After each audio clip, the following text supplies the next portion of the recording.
செய்திகளை உடனுக்குடன் தெரிந்து கொள்ள நியூஸ் பைன் சேனலை சப்ஸ்கிரைப் செய்து பெல் பட்டனை அழுத்துங்கள். ஹொசூரில் விரைவிலேயே சர்வதேச விமான நிலையம் அமைவது உறுதி. அதற்கான அடிக்கல் நாட்டு விழாவில் முதலமைச்சர் பங்கேற்பார். கிருஷ்ணகிரி நாடாளுமன்ற தொகுதி காங்கிரஸ் எம்பி கோபிநாத் உறுதி. கிருஷ்ணகிரி மாவட்டம் ஹொசூரில் அவரது இல்லத்தில் காங்கிரஸ் கட்சியைச் சேர்ந்த கிருஷ்ணகிரி நாடாளுமன்ற உறுப்பினர் கே கோபிநாத் செய்தியாளர்களை சந்தித்தார். அண்மையில் தமிழக வெற்றிக்கழக தலைவர் விஜய் பிரச்சாரத்தின் பொழுது ஏற்பட்ட கூட்ட நெரிசலில் சிக்கி உயிரிழந்த 41 பேருக்கும் காங்கிரஸ் கட்சியின் சார்பில் ஆழ்ந்த அனுதாபங்களை தெரிவித்துக் கொள்வதாக கூறினார். அண்மையில் ஹொசூருக்கு வருகை தந்து பல்வேறு மக்கள் கோரிக்கைகளை நிறைவேற்றுவதற்கான அறிவிப்புகளை அறிவித்தும் சுமார் 26,000 கோடி ரூபாய் மதிப்பீட்டில் இந்த மாவட்டத்திற்கு புதிய தொழில் முதலீடுகளை கொண்டு வந்து புரிந்துணர்வு ஒப்பந்தங்கள் கையெழுத்தாக்கி நடவடிக்கை மேற்கொண்டதற்கும் முதலமைச்சருக்கு தொகுதி மக்கள் சார்பில் நன்றி தெரிவித்துக் கொள்வதாக தெரிவித்தார். ஏற்கனவே சட்டப்பேரவையில் முதலமைச்சர் அறிவித்த ஹொசூரில் சர்வதேச விமான நிலையம் அமைப்பது குறித்து இங்கு வருகை தந்த பொழுது அது தொடர்பான அறிவிப்புகள் இடம்பெறவில்லை என்பதால் இங்குள்ள மக்களுக்கு சில சந்தேகங்கள் எழுந்துள்ளன. எனவே இது பற்றிய சந்தேகங்கள் தேவையில்லை. நிச்சயமாக முதலமைச்சர் அறிவித்தது போல சர்வதேச விமான நிலையம் அமையும். அதற்கான இடங்கள் தேர்வு செய்யப்பட்டு பரிசீலனையில் உள்ளது. எனவே விரைவிலேயே சர்வதேச விமான நிலையம் அமைய உள்ள இடம் இறுதி செய்யப்பட்டு முதலமைச்சர் அதற்கான அடிக்கல் நாட்டுவார் என உறுதிப்பட தெரிவிப்பதாக அவர் கூறினார். தற்சமயம் தீபாவளி பண்டிகை கொண்டாடப்பட உள்ள நிலையில் ஹொசூரில் மாநகரில் ஏராளமான பட்டாசு கடைகள் செயல்பட துவங்கியுள்ளன. இங்கு நிலவும் கடுமையான நெரிசல் காரணமாக எந்தவித அசம்பாவிதங்களும் ஏற்பட்டு விடக்கூடாது என்பதை நினைவில் கொண்டு கர்நாடக மாநிலத்தில் உள்ளது போல ஹொசூர் மாநகருக்கு வெளியே சுமார் 5 கிலோமீட்டர் தொலைவுக்கு அப்பால் பாதுகாப்பான இடத்தில் அமைப்பதற்கான நடவடிக்கைகளை மேற்கொள்ள வேண்டுமென மாவட்ட நிர்வாகத்திடம் வலியுறுத்தப்பட்டுள்ளது.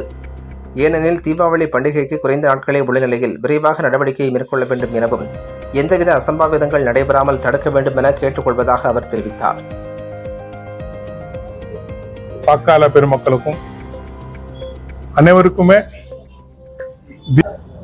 அதே போல இன்னைக்கு பத்திரிகை நண்பர்களுக்கு நம்ம சந்திக்கிற காரணம் என்ன, கடந்த வாரம் மாண்புமிகு முதலமைச்சர் அண்ணன் தளபதியார் அவர்கள் நம்ம மாவட்டத்துக்கு வருகை தந்து நம்ம மாவட்டத்தில் இருக்கிற மக்கள் சார்பில் சேர்ந்துபட்ட கோரிக்கைகள் அத்தனை நிறைவேற்றி கொடுக்குற மாதிரி அனௌன்ஸ் பண்ணிட்டு போயிருக்காங்க.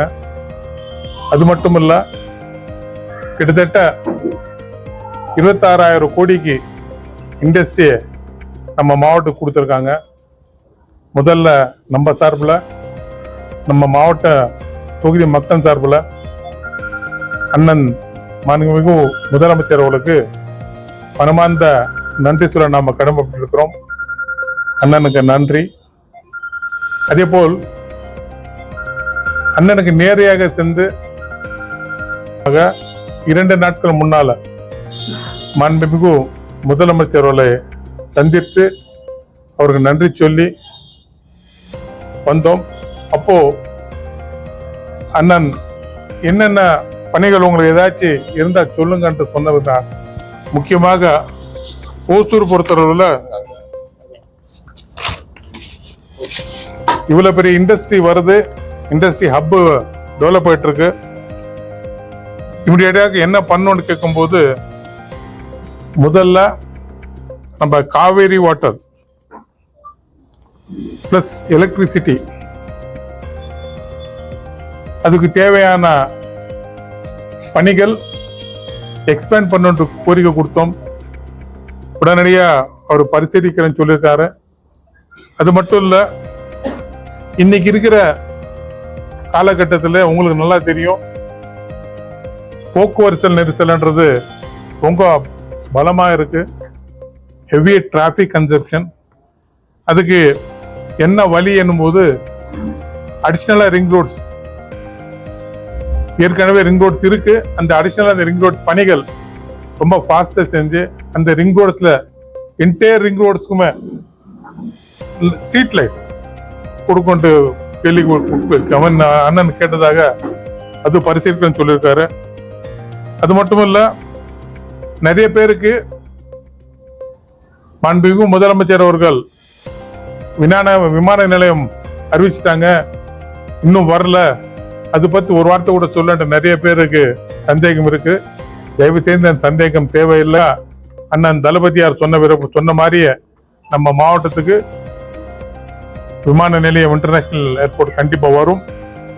அந்த இன்டர்நேஷனல் ஏர்போர்ட் வர்றதுக்கு 2-3 இடங்கள் அதுல ஏதாச்சும் ஒண்ணு கண்டிப்பா பிக்ஸ் பண்ணிட்டு கண்டிப்பா அண்ணன் தளபதியார் அவரு அடிக்கல் நாட்டுவார் என்று உங்களுக்கு நல்ல செய்தி சொல்லி, அதே மாதிரி பாத்தீங்கன்னா நம்ம ஓசூர் பொறுத்தளவுல கிட்டத்தட்ட இதுவரை 1500 கோடி ரூபாய்க்கு பணிகள் நம்ம கார்பரேட் லிமிட்ல பணிகள் நடந்துட்டு இருக்கு. அதே போல் பாத்தீங்கன்னா நம்ம மாவட்டத்தை பொறுத்தவரை பாத்தீங்கன்னா கடந்த முறை அண்ணன் தளபதியார் வரும்போது பக்கத்து தொகுதியான தலிக்கு பல்வேறு அறிக்கைகள் அனௌன்ஸ் பண்ணாங்க. அத்தினுமே விரைவில் அந்த பணிகளை ஸ்டார்ட் பண்ண முடியும். அதே போல நான் முதலமைச்சர் பார்க்கும்போது ஊத்தங்கரை பொறுத்தவரையில நம்ம மாவட்டத்தில் இருக்க ஊத்தங்கரை பொறுத்தவரையில ஒரு நிறைய அந்த பார்டர்ல இருக்கு. அந்த பார்டர் இந்த கிருஷ்ணகிரிக்கு வரணும் ஆர்டிஓ ஆபீஸ்க்குன்றத அந்த போக்குவரத்து அலுவலகம் ஆர்டிஓ ஆபீஸ் ஒன்று கொடுக்கணும். அதே மாதிரி ஊத்தங்கரில் பாத்தீங்கன்னா சரௌண்டிங்ல நிறைய எஜுகேஷன் இன்ஸ்டிடியூஷன்ஸ் இருக்கு. ஆனா பிரைவேட் எந்த காலேஜ் மேல கவர்மெண்ட் ஒரு காலேஜ் வேணும்னு கேட்டிருக்கிறோம். அதே மாதிரி பாத்தீங்கன்னா பர்கூர் அசம்பிளி பொறுத்தவரையில ஒரு செப்பரேட்டா போச்சம்பள்ளியில ஒரு யூனியன் ஆபீஸ் அமைத்து கொடுக்கற அண்ணன் கிட்ட கேட்டிருக்கிறோம். அதே பாத்தீங்கன்னா பர்கூர்லயே ஏதாச்சும் ஜெகதேவி சரௌண்டிங்ல நிறைய மேங்கோ ப்ராடக்ட்ஸ் இருக்கு. அங்க மேங்கோ பல்புது ஒரு இண்டஸ்ட்ரி வேணும்ட்டு அண்ணாட்ட கொடுத்துருக்குறோம். அதே மாதிரி பாத்தீங்கன்னா ஏற்கனவே 2006 நம்ம கவர்மெண்ட்ல வேப்பன்பள்ளியில ஒரு பஸ் ஸ்டாண்ட் நாம அன்னைக்கு ஆரம்பிச்சோம். நடுவுல அந்த பஸ் ஸ்டாண்டு ஆரம்பிச்ச பிறகு அதுக்கப்புறம் இந்த பஸ் ஸ்டாண்ட்ல இப்ப பயன்படுத்துக்கு கரெக்டா இல்ல. அது அங்க என்ன அரசியல் எங்களுக்கு மக்களுக்கு தெரியாது. உடனடியாக மாவட்ட ஆட்சியர் கவனத்துக்கு கொண்டு போய் அந்த பஸ் ஸ்டாண்ட் மக்கள் பயணத்துக்கு கொண்டு வரணும் சொல்லிருக்கோம். அது பரிசீலனை பண்ண சொல்லிட்டு இருக்காங்க. அதே மாதிரி சூளகிரி அறையில இன்பிட்வீன் சூளகிரில ஒரு பாலிடெக்னிக் வேணும்ட்டு கோரிக்கை கொடுத்துருக்குறோம். அதே மாதிரி வேப்பன்பள்ளியிலும் சரி அடிஷனலா உருவ சந்தை அங்கில்ல அந்த பார்டர் அந்த பக்கம் போனா கர்நாடகா ஆந்திரா போயிடுவோம். இந்த பக்கம் நம்ம லாஸ்ட் வரணும். அங்க ஒரு உழவர் சந்தை வேணுட்டுக்கு இந்த கோரிக்கைகள் கொடுத்துருக்குறோம். நிச்சயமாக மாண்புமிகு முதலமைச்சர் அவர்கள் உடனடியாக இந்த பணிகள் எல்லாம் பாக்குறதுக்கு அவரோட பர்சனல் செக்ரட்டரி ஒரு அதிகாரி அவரை நியமனம் செஞ்சு 10-15 நாட்களுக்குள்ள இந்த பணிகள் எல்லாம் எந்த ஸ்டேஜ்ல இருக்குன்ட்டு பாராளுமன்ற உறுப்பினருக்கு நீங்க கொடுக்கணும்ட்டு ஆணையிட்டு இருக்கார். நிச்சயமாக இன்னொரு 10-12 நாள்ல இந்த ஸ்டேஜ்ல நம்மளுக்கு தெரிஞ்சிடும். அது மட்டும் யார் போன பிறகு நம்ம எஸ்பெஷலி ஹோசூர் பொறுத்தவரை பாத்தீங்கன்னா நிறைய இல்லீகல் ஆக்டிவிட்டிஸ் நிறைய இல்லீகல் மைண்ட்ஸ் எல்லாம் போயிட்டு இருக்கு. அது மட்டுமல்ல ரீசெண்டா பாத்தீங்கன்னா அண்ணன் தளபதியார் போன பிறகு ஏற்கனவே நம்ம சரௌண்டில் இருக்கிற பைமாஸ் நம்பர்ஸ்க்கு எல்லாம் கிட்டத்தட்ட 1,500 ஏக்கர்ஸ் இருக்கு. அந்த 1,500 ஏக்கர்ஸ் ஃபியூச்சர்ல நம்மளுக்கு வேணும். ஃபியூச்சர்ல இன்னைக்கு நிறைய ஃபாஸ்டான டெவலப் ஆயிட்டு இருக்கிற இந்த தருணத்துல அந்த இடமெல்லாம் மக்களுக்காக வேணும்ட்டு நம்ம கோரிக்கை கொடுத்துருக்குறோம். அதனாலதான் இதுவரை அது எந்த விதமான ஸ்டெப் எடுக்காம அந்த லெட்டர் கொடுத்த பிறகுதான் இனி வர அந்த பணிகள் அப்படியே நீக்குது. ஆனா ஆல் ஆஃப் சடன்னா அண்ணன் தளபதியார் போன பிறகு அந்த பகுதியில நிறைய அங்க இருக்கிற நிலத்தை நிறைய பேர் ஜேசிபி வச்சு ரோடுகள் லெவல் பண்ணி இது எங்களோட சொந்த இடம், யாருக்குமே இன்னும் பட்டாவே இல்லை, இதெல்லாம் எங்களுக்கு சொந்த இடம் மட்டும் சொல்லி அண்டை மாநிலத்துக்காரங்களை கூப்பிட்டு இங்க வாடகை கொடுத்துருக்க மாதிரி ஒரு தகவல் வந்திருக்கு. அது எங்க ஆட்களுக்காக போய் அங்க போய் பார்க்கும்போது இந்த பணிகள்லாம் நடந்துட்டு இருக்கு. ஜேசிபி வச்சு வேலைக்கு போயிட்டு இருக்கு. உடனடியாக இந்த பணிகள் இந்த தப்பான வதந்திகள் விடாம அது மாவட்ட ஆட்சியர் கவனத்துக்கு கொண்டு போயிட்டு இருக்கிறோம். மாவட்ட ஆட்சியார் உடனடியாக அந்த பணிகள் நிறுத்திட்டு எது மக்களுக்கு தேவைப்படுதோ மக்கள் பயணிகள் நம்ம யூஸ் பண்ணு கோரிக்கை. அது மட்டும் இல்ல, இன்னைக்கு பாத்தீங்கன்னா ஜேசி போர்டு வேலை பண்ணிட்டு இருக்காங்க. ஜேசிபி கொடுத்து வேற இண்டஸ்ட்ரிக்கு, ஏற்கனவே இருக்கிற இண்டஸ்ட்ரிக்கு பத்தாம வேற இண்டஸ்ட்ரி உங்களுக்கு பிரைவேட்டா கொடுக்கறதுக்கு முயற்சி பண்ணிட்டு இருக்காங்க. இது பண்ணக்கூடாது, இது தவறான ஒரு போக்கு. இது கண்டிக்கிறோம். அது மட்டுமல்ல, இன்னைக்கு ஏற்கனவே நம்ம ஹோசூர் பொறுத்தவரையில டிராபிக் அதிகமா இருக்கு. வர காலகட்டம் இப்போ பூரா ஃபெஸ்டிவல் சீசன், பணிகள் எக்ஸ்பெஷலி ஹோசூர் டு பாகலூர் ரோட்ல நீங்க பார்க்கும்போது பணிகள் ஒரு சைடு பண்ணு ஒரு சைடு நிறுத்திட்டு இருக்காங்க, பணிகள் பண்ணல. அது மட்டுமல்ல, அந்த பண்ற as per high court direction, supreme court direction இருக்கான ஏற்கனவே இருக்கிற ரோட்ஸ் நம்ம பிரச்சனை ரோட்ஸ் அமைக்கணும், ரோட்ஸ் ரிப்பேர் பண்ணணும்னா இருக்கிற லெவல்லயே அதை கம்ப்ளீட் டிக் பண்ணி நோண்டி எடுத்துட்டு அதே இல்லாத ரோடு போடணும். இதுதான் நாம்ஸ். ஆனா நீங்க போய் பாத்தீங்களா, பாலூர் ரோட்ல பாத்தீங்கன்னா கடையோட பாதி கடைக்கு மேல இருக்கு ரோடு. அது பண்ணக்கூடாது, அது தவறான போக்கு. உடனடியாக அந்த டிபார்ட்மெண்ட், ஹைவேஸ் டிபார்ட்மெண்ட்டும் சரி, மாவட்ட ஆட்சியும் சரி போய் நேரடி பார்த்து அந்த வேலைகள்ல ரீவேலை பார்க்கணும். இப்போ கொஞ்சம் மழை வந்தாலும் பூரா தண்ணி பூரா கடைக்குள்ளுங்க போயிட்டு, நிறைய கடைக்கு போயிட்டு இருக்கு. இது தவறான ஒரு அணுகுமுறை.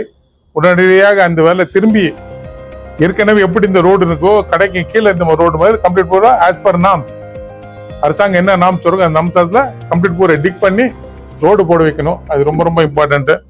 அதே மாதிரி ஏற்கனவே கலெக்டர் கிட்ட நாலேஜ் கொடுத்துருக்கு, கலெக்டர் நாலேஜுக்கு கொண்டு போயிருக்கிறோம். இன்னைக்கு இருக்கிற சின்ன நெரிசல் நம்ம பார்த்தல, சமீபத்தில் தளபதி விஜய் அவர்கள் நடத்தின கூட்டத்துல அந்த கூட்டம் நெரிசல் நடக்கிற 41 ஃபேமிலிக்கு 41 உயிருக்கு போயிருக்கு. எங்க சார்பில் முதல்ல உங்களுக்கு நான் மனதா சொல்லிக்கிறோம். அந்த மாதிரி எந்த விதமான இன்னும் ஃபியூச்சர்ல தவறு நடக்காம இருக்கிறதாலதான் உடனடியாக நம்ம ஓசூர் டவுன்ல இருக்கிற கிராக்கர்ஸ், இப்ப பாத்தீங்கன்னா பண்டிகை பாத்தீங்கன்னா ஒரு கடை நிறைய கிராக்கர்ஸ் இருக்கு. இது அடுத்து மொத்தமா கர்நாடகா மாதிரி ஒசூர் ஒரு 5 கிலோமீட்டர் அவுட்டர்ல கொண்டு போய் ஒரு ஓப்பன் கிரவுண்ட்ல அந்த கிராக்கர்ஸ் வச்சா நல்லா இருக்கும். இந்த ஆலோசனை நான் கலெக்டருக்கு ரிட்டர்ன்ல கொடுத்துருக்கிறேன். ஸோ இதெல்லாம் உடனடியாக மக்கள் பிகாஸ் நம்ம வெரி ஷார்ட் பீரியட்ல இருக்கு, திரும்பி எந்த விதமான அசம்பவம் நடத்தக்கூடாது. அதனால்தான் சொல்லுங்க சொல்லுங்க சார். சார், இப்போ கலவரப்பள்ளி நீர்த்தேக்கணையில் தொடர்ந்து நீங்க எம்எல்ஏ இருந்து அதுக்கு இந்த ரசாயன கலந்த நீர் வரதுல விவசாயிகள் கடுமையாக பாதிச்சிருக்காங்க. சம்பந்தமா சார், இது இப்போ நான் லாஸ்ட் டைம் உங்களுக்கு சொன்னேன், இது சம்பந்தமா அரசாங்கத்தை சொல்லியிருக்கோம். அரசாங்கம் அதை நாங்க ரெக்டிஃபை பண்றேன்னு சொல்லிருக்கேன், பியூரிஃபை பண்றதுக்கு கேட்டிருக்கோம். பியூரிஃபை பண்ற நான் எம்எல்ஏ இருக்கும் போது தான் நம்ம டிவில தான் நாங்க பியூரிஃபை பிளான்ட்டே போட்டிருக்கோம். அந்த பிளான்ட்ல இருந்து நம்ம செகண்ட் ஷிப்ட் போற தண்ணி வருது, கிட்டத்தட்ட 3 lakhs லிட்டர்ஸ் வருது எவ்ரிடே டொமஸ்டிக் பர்பஸ்க்காக. நம்ம ஏற்கனவே நான் எம்எல்ஏ இருக்கும் போது அந்த வேலை பண்ணிருக்கிறோம். அங்க ஒரு பியூரிஃபைட் பிளான் பண்ணி அந்த பிளான்ட் செகண்ட் ஷிப்ட் அந்த தண்ணியை யூஸ் பண்ணிருக்கோம். ஸோ இது தொடர்ந்து பண்றது கண்டிப்பா பண்ண சொல்லிருக்காங்க.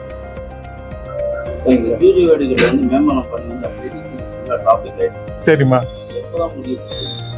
இப்ப நீங்க பாத்தீங்கன்னா இப்ப ரீசெண்ட் நீங்க பாத்தீங்கன்னா ஆல்மோஸ்ட் அந்த முடியிற ஸ்டேஜ் வந்துருக்குமா. இப்போ ஒர்க் ரொம்ப ஃபாஸ்டா போயிட்டு இருக்கு, முடியிற ஸ்டேஜ் வந்துட்டு இருக்கு. மேக்ஸிமம் இன்னொரு 15 to 20 days மேக்ஸிமம் இந்த மந்த் முடிஞ்சிடும். జనాలకు ఇబ్బంది పెట్టగానే జనాలు తొందర పెట్టి చేసే ఉద్దేశం గవర్నమెంట్కి లేదు, అసలు మనకి లేనే లేదు. జనాలు మంచుకొని మనం చేసేది. జనాలు అవునమ్మా శాంక్షన్ అయింది కాబట్టి మీకు జీవో అయింది కాబట్టి మీకు జీవో చూపించింది నేను. ఏమి సార్ జనాలు సార్ ఏమి చేస్తేనో ఎన్న நடந்தாலும் நம்ம ஆட்சி மக்களுக்கு பயனுள்ள ஆட்சி, மக்களுக்கு பயன்படுற மாதிரி பண்றதா நம்ம ஆட்சி. ஸோ மக்களுக்கு எந்த விதமான டிஸ்டர்ப் பண்றதோ, மக்களுக்கு எந்த விதமான அச்சுறுது தேவையில்லை. எது இருந்தாலும் சால்வ் பண்ணுற ஆட்சி தான் இன்னைக்கு இருக்கிற மாண்புமிகு அண்ணன் தளபதியோட ஆட்சி.